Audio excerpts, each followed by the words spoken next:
Blessed evening to every one of us, mga kapatid. And I would like to share our scripture thought for tonight, mga kapatid.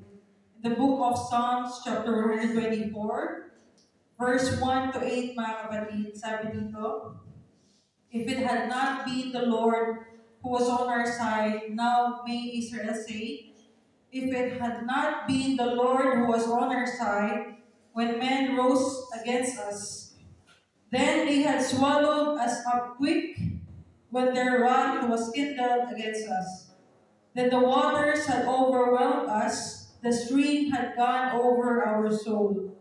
Then the proud waters had gone over our soul. Blessed be the Lord, who had not given us a prey to their teeth. Our soul is escaped as a bird out of the snare of the fowlers.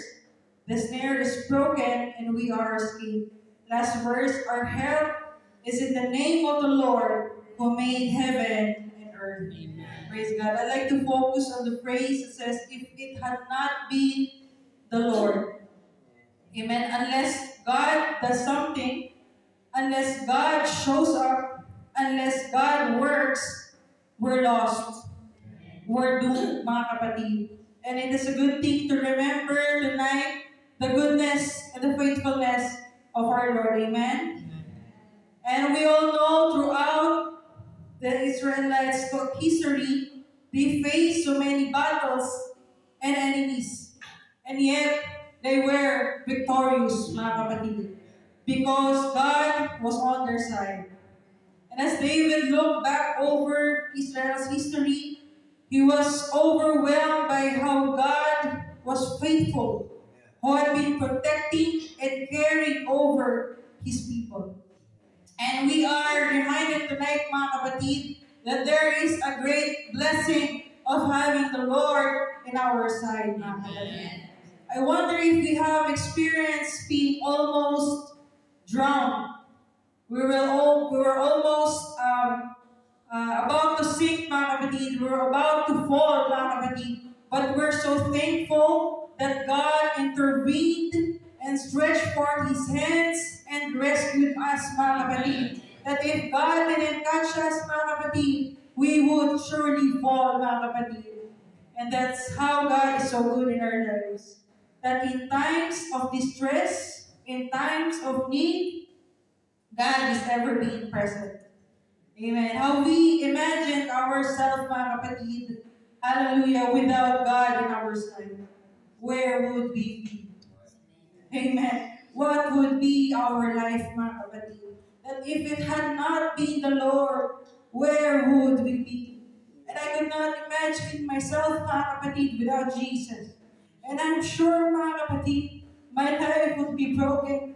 My life would be destroyed, hallelujah, by the enemy. If it had not been the Lord, we would be men and women most miserable, mga kapatid. But we are so thankful that because of Jesus, we have now a purpose. Our life was miserable, mga kapatid, before, but He has given us a purpose, mga kapatid.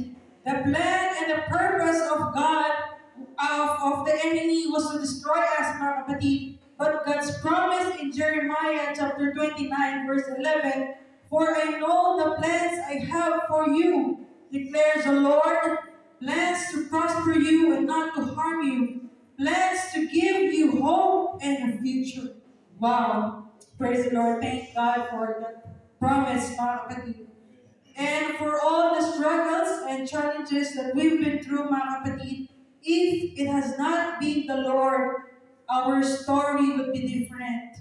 The result would be different, mga kapatid. We wouldn't be where we are today if it has not been the Lord. But because God is with us, everything changed for our good, mga kapatid. And we can be assured that all will be well, mga kapatid. Ano man ang mangyari sa atin, no matter what's going on in our life, all will be well in the name of Jesus, mga kapatid. Hallelujah. Sometimes the problem we encounter threatens us as if it will swallow us whole, mga kapatid. Sometimes the troubles we face in life come like a flood that is rising around us. or even a great storm as what Pastor Lee has preached to us last Saturday, mga kapatid. But we will not worry, mga kapatid, for our hope and our help is in the name of the Lord, mga kapatid.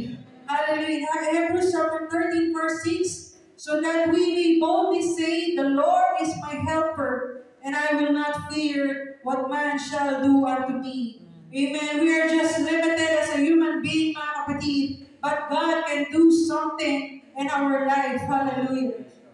If it had not been the Lord, where would we be? What would be our life if God had not helped us, protected us, saved us, and changed us, mga kapatid? And tonight, let me encourage you today. God works in a helpless situation. Amen? He turns defeat into victory, loss into gain, failure into success, death into life.